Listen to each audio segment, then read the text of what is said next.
Bagaimana membuat karakter yang memorable?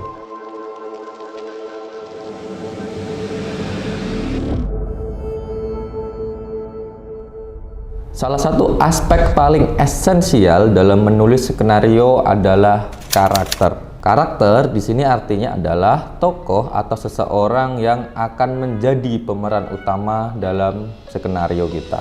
Karakter di sini artinya adalah tokoh atau seseorang yang akan menjadi pelaku utama dalam cerita kita, atau biasanya disebut protagonis. Protagonis di sini artinya tidak selalu karakter yang mempunyai sifat baik, dan antagonis tidak selalu mempunyai sifat yang jahat.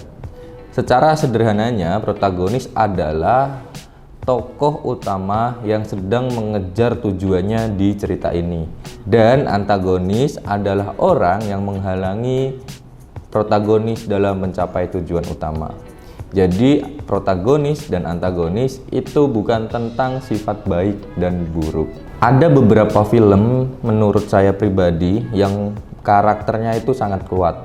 Kita bisa melihat John Wick dalam film John Wick, lalu ada Mr. Bean, ada One Piece di karakter Luffy-nya. Kalau film-film Indonesia kita punya Jadak dalam film Turah, dan kita punya Marlina dalam Marlina si pembunuh dalam Empat Baba.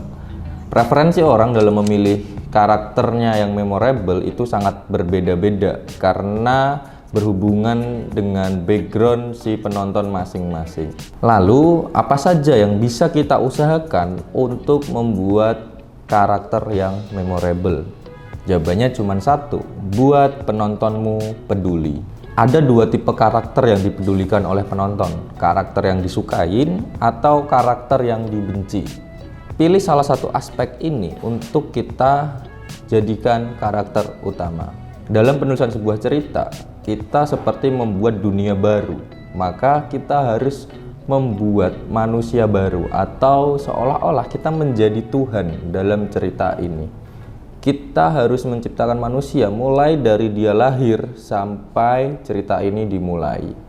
Untuk mempermudah kita dalam membuat sejarah karakter, kita bisa membreakdown dari tiga aspek ini, yaitu fisiologis, sosiologis, dan psikologis.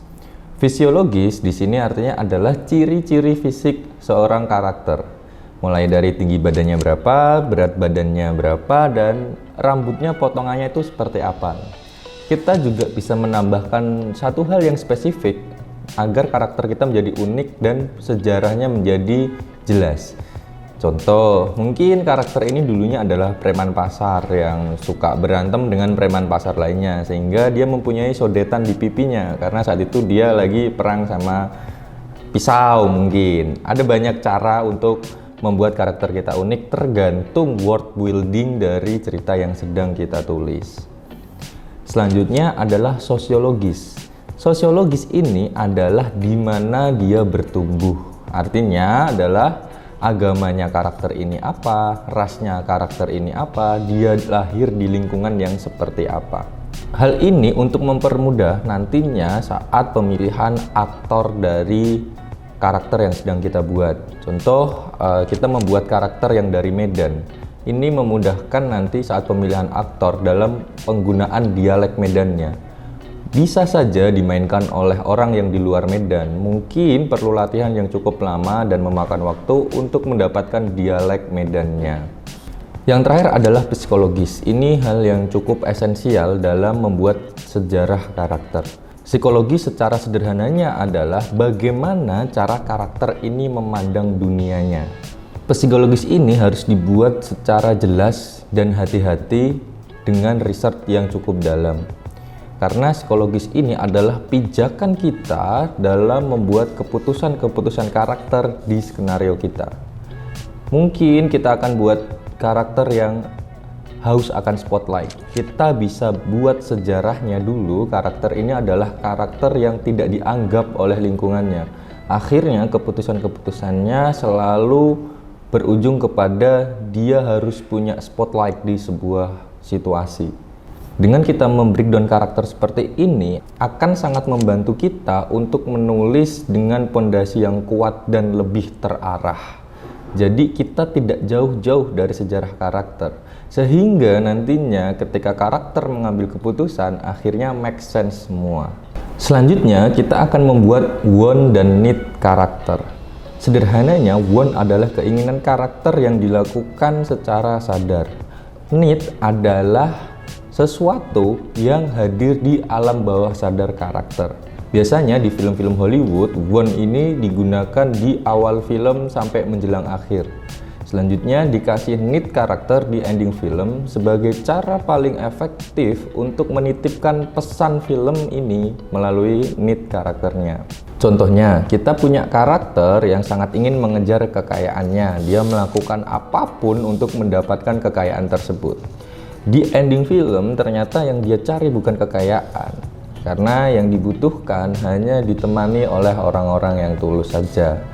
Itu bisa menggambarkan want dan need karakter secara cukup jelas. Karena need ini harus ketemu setelah melakukan penyadaran karakter dari awal film sampai akhir.